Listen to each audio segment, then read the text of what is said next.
Welcome back to your live continuing Toy Fair 2015 coverage with the Toy Industry Association as the official coverage on BeTerrific. I'm Michael Artsis. Thanks so much for joining us. We're coming to you live from the Jacob K. Javits Center in New York City. It's unbelievable here. Just so much innovation, so much fun. You're learning so much about the industry, and you're hearing inspirational stories. I'm so excited about this guest, and I want to tell you before I introduce her that we've got an IRC chat going on BeTerrific.com/live, so you can join the conversation. You can ask questions in real time. All you have to do is go to BeTerrific.com/live. Underneath the video player, you'll see an IRC chat. Log in either anonymously if you'd like, or create a login so we know who you are and you can come back often. And send us your questions. We'll ask them to our next guest and all our guests as we go through this. And you guys make BeTerrific special, and you're a big part of this, so we love your questions and your feedback. Also, you can connect with us at BeTerrific TV on Twitter and Instagram, and of course, you can email us, connect@beterrific.com. Thank you so much for watching. Dee Wallace is here. Hi. Hey, Dee. I love your energy. Thank you so much. I love your energy. Thank you. You know, everybody knows you from, you were the Scream Queen for a long time. You were in Cujo. Still am, yeah. We're going to talk about this too, but you're here for a different reason, so we're going to talk about that. But you were in Cujo. You were in all sorts of scary movies. The Howling, Frighteners. You were in the remake of Halloween as well. Yes. And you were the mom in ET. I was. We're going to talk about all of this. By the way, I think that even though Steven Spielberg had done Jaws, he was still an unknown director at that point. Pretty much, yes. Yeah. So we're going to talk about all of this, but you're here with MySelfie Bear, and the website I want to give out right now is myselfie.me. I love myselfie.me. I love myselfie.me. I love myselfie.me. Right. I want to talk about the bear. We'll talk a little ET. We'll talk a little about Scream movies. And we'll talk again about the bear. This bear is phenomenal. I am telling you that everything we talk about on BeTerrific, I hate that girls see models and boys, they see models and they feel they have to achieve something that isn't even real because the models have been photoshopped, they've been put in makeup and hair forever. They think that they have to be what's on television and in magazines, and then they wind up not liking themselves. They try to achieve something that isn't good, and you've created something. We're all about positivity, about inspiring people, about telling great stories. You've created something that is phenomenal. It's something to teach kids how to love themselves. Tell me, first of all, about the MySelfie Bear.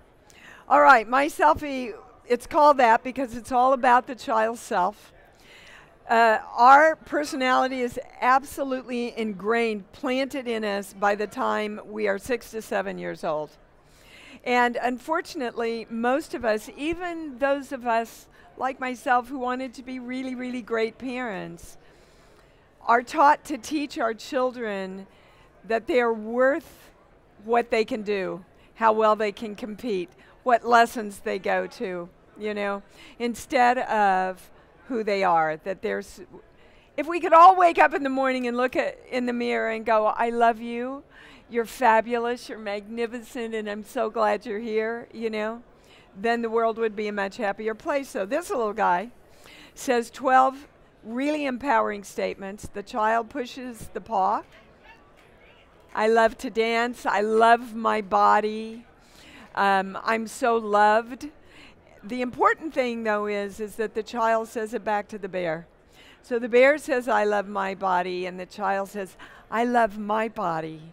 And I think it's so great. It's not about making a generation of kids that are conceited or arrogant. It's or seem weird, like that funny skit on Saturday Night Live years ago with the guy who loves himself. I think it was called Stuart Smalley. And he'd look in the mirror and go, "Gosh, gone it, I love myself. You know, you're handsome and all this." But it's about teaching them to love themselves and joyfully love themselves and to appreciate themselves. And look, everybody's different. Everybody's different size, shape, and it's okay. And everybody thinks differently, acts differently, interacts differently. And I think it's so important that it teaches people, especially from a young age, to love who they are as a person and to be able to grow as a person. We have to get it at a young age. Yeah. If we don't get it at a young age, all your listeners know this. We get up every morning and fight through, can I do it?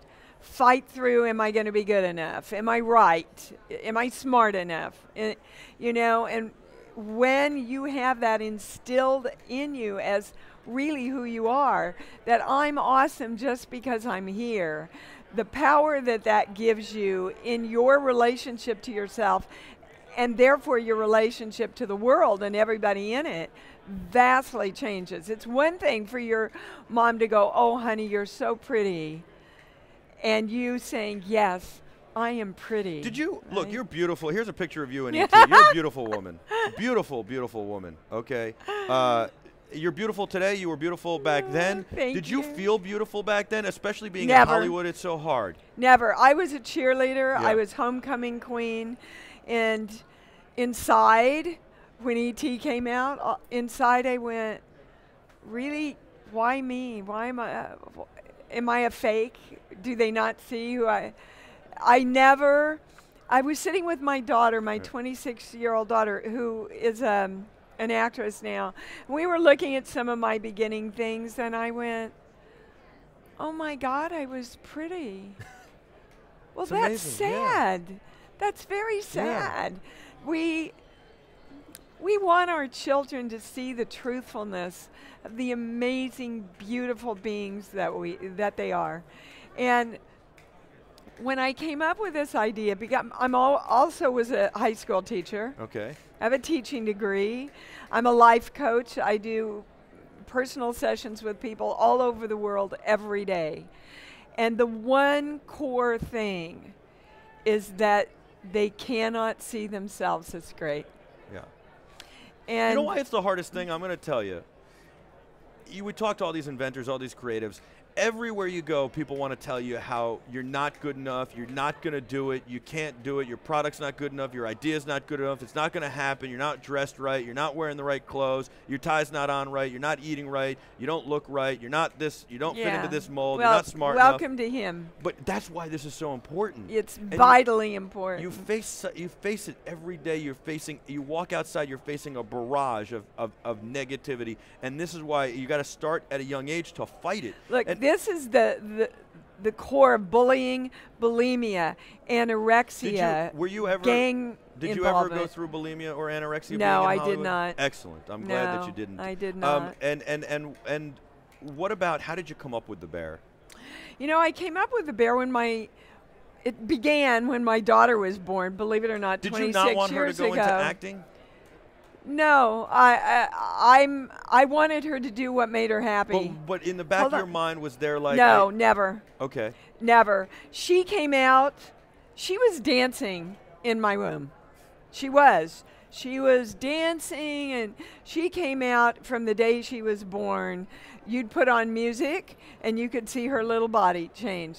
I always knew she started out as a dancer, as I did, went into acting. She's becoming very successful in her own right. I always said, honey, do anything that gives you joy. Do it with passion, and do it with respect and love for the rest of the world. If you do those things, you can't miss in this world. So you came up with the bear, basically started with your daughter 26 And years I ago. started reading a lot of self-esteem because I wanted to instill in her a lot of self-esteem. And then I went into all this healing work and life coaching that I do. And I went, every single person that I work with didn't get this.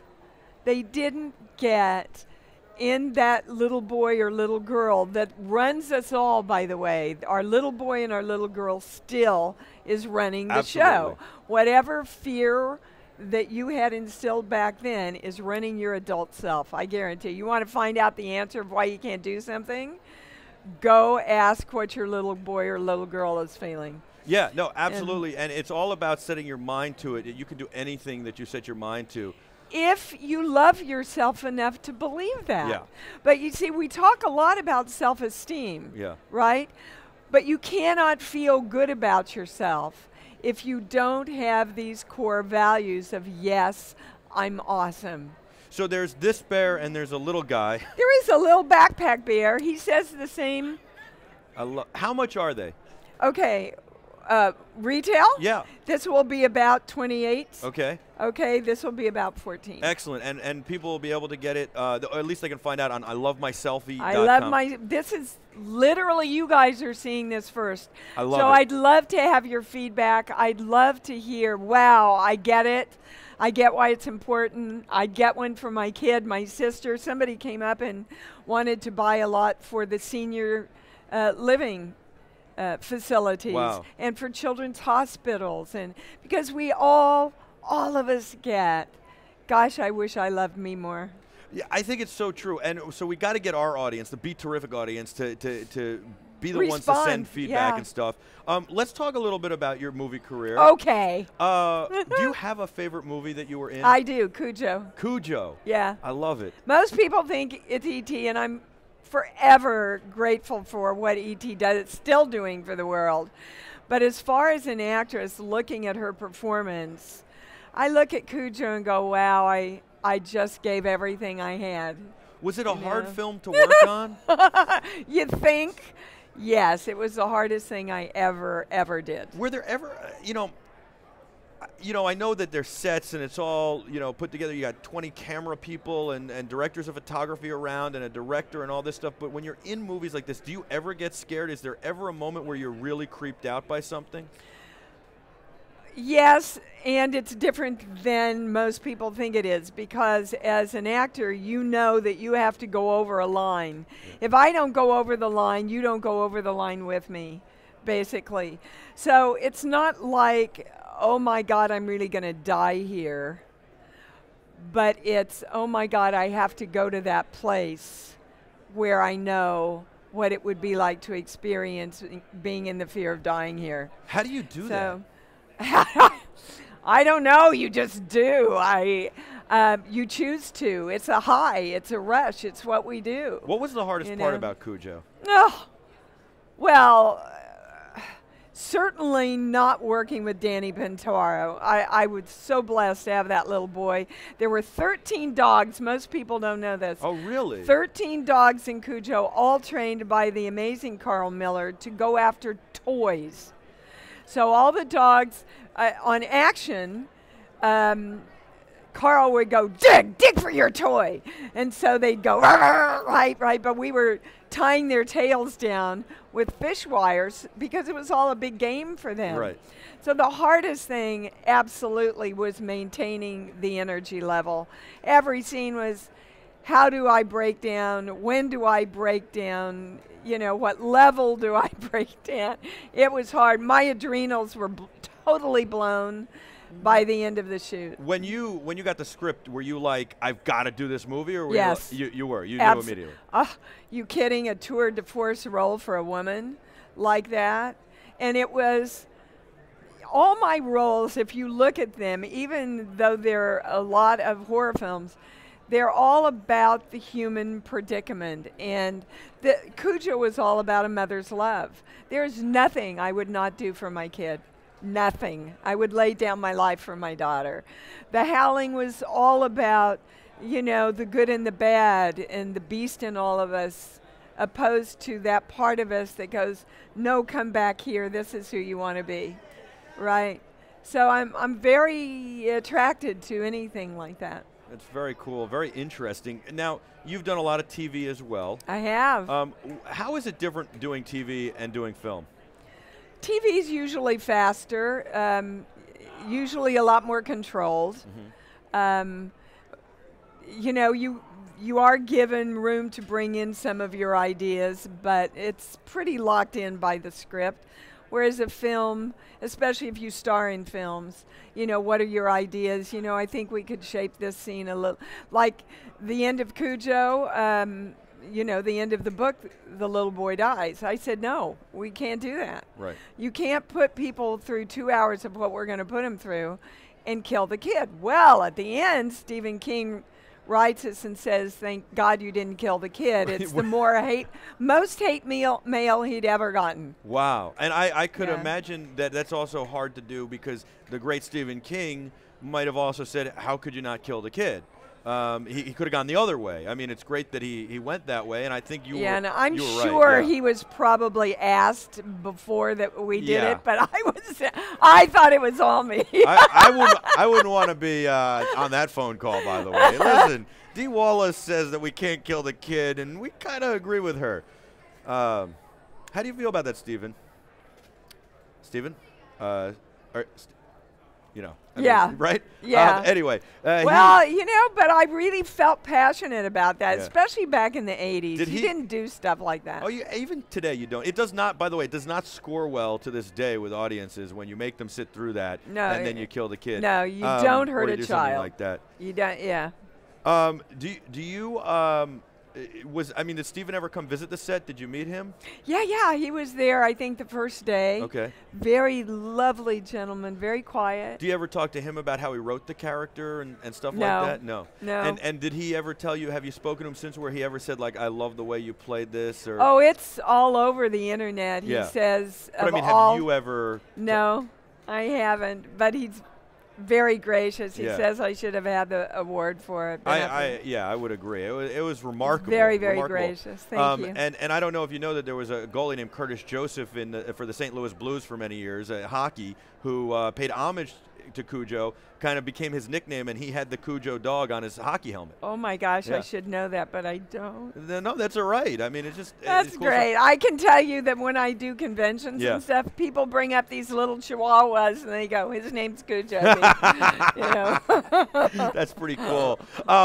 That's very funny. What about E.T.? When you're handed that script, as Steven Spielberg today, you would say, no matter what the script is, somebody. That's hands you, not true for me, no matter what.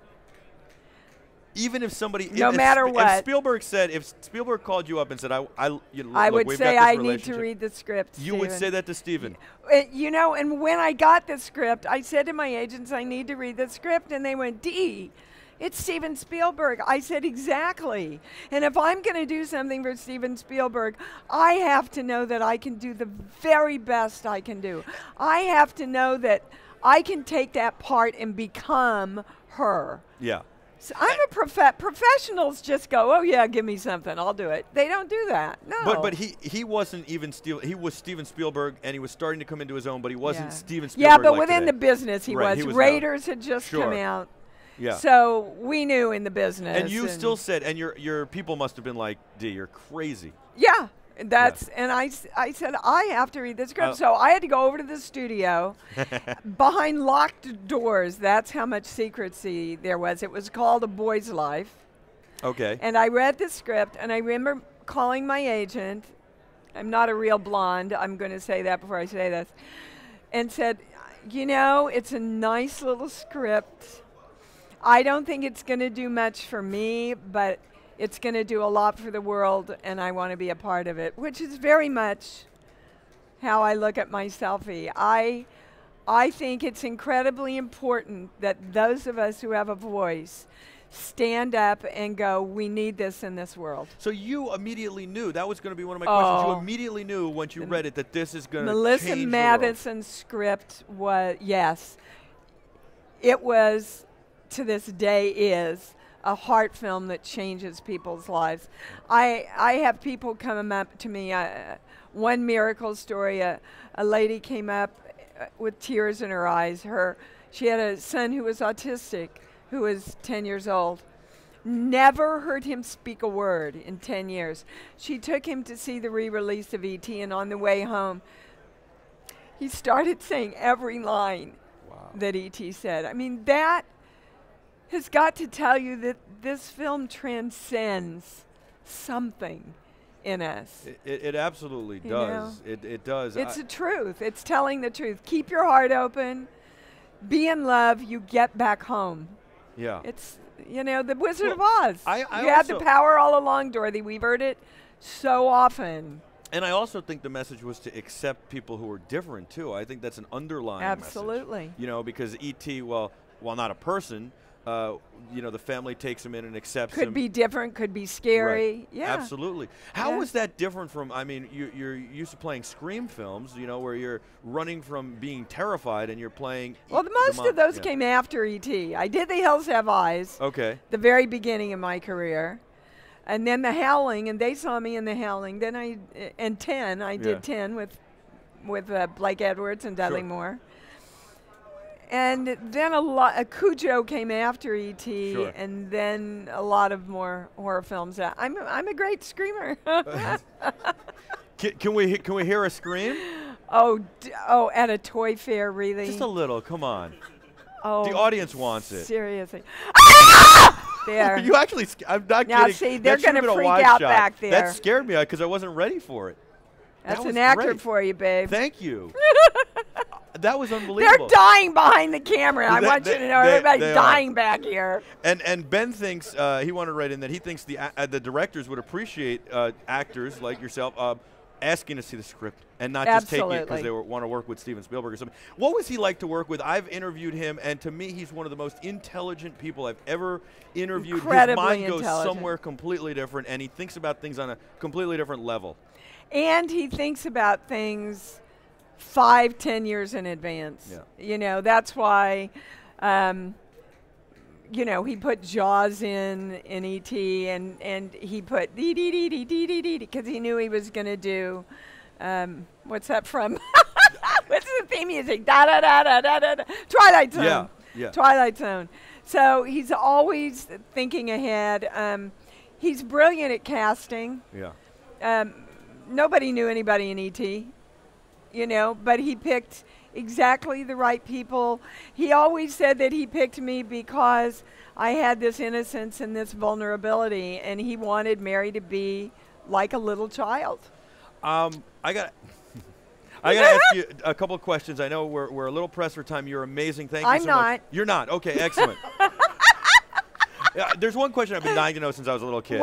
What is E.T.? What was he made out of? Like, I know he was like an animatronic or something, but what was he? Well, actually, no, he wasn't an animatronic. He was made out of latex. Okay. And there were several little people, I think that's still the PC term, that it was a suit. Oh, and they got into the suit. Oh, wow. There was also a little boy who had no legs. Oh. And they put him in upside down on his hands, and that's how they got his amazing walk that E.T. did. There was a mimist that they brought on that did all of the hand movements and everything with the picking up the E.T., the Reese's Pieces. And do you know that they took it to M&M's first? Really? And they said no? They said no. Somebody lost their job real quick after that movie came out. I bet. Now, what was your favorite part of the movie? Oh, my favorite. I love the kitchen scene. Yeah. Where I'm totally oblivious and he's walking back and forth, you know. And I love the scene where I'm reading Peter Pan and he's watching from the closet. Now, that was a part of a B story. There was a B story where E.T. was having a love affair from afar for Mary, a big crush on Mary. That was never developed because obviously it took the focus away from where they wanted it to go. But that was part of that was left. Do you have a story from working on E.T. that just makes you smile every time you think about it, like a story from behind the scenes on set? Yes. It was Halloween. And we had to work on Halloween, so they were very present about the kids not being able to have Halloween, right? So they encouraged everybody on the set to dress up. And at the last minute, do you remember E.T.'s costume with the wig? Yes. Like the little old lady? Yep. Yeah, well, Stephen came in dressed just like that and directed the entire day in that stupid wig and hat and everything. But the kids loved it. That's awesome. Thank you so much for coming on. Thanks for sharing the bear. It's ilovemyselfie.me. Yes. ilovemyselfie.me. Yes. It's amazing. It's inspiring. It's important. I have a 21-month-old, and I would like one big and one small for him. I will buy them. I would like to buy them. Yes, you will, baby. You can have my credit card. I'm coming by your booth. I want your credit card. I love what you've done. Of course you can have one. Dee, please, anything you ever need to promote, anything you just want to say hi to the audience, anything at all, please, you're always welcome on BeTerrific. You're amazing. Thank you. You too. Thank Great you so interview. much. Thank you. The great Dee Wallace, legendary. She's amazing. You know her, you love her, and she was unbelievable. I don't even know what to say after that. So we're going to take a break, and when we come back, we'll have a lot more on your live continuing official Toy Fair 2015 coverage here at the Jacob K. Javits Center in New York City with the Toy Industry Association on BeTerrific. Don't go anywhere.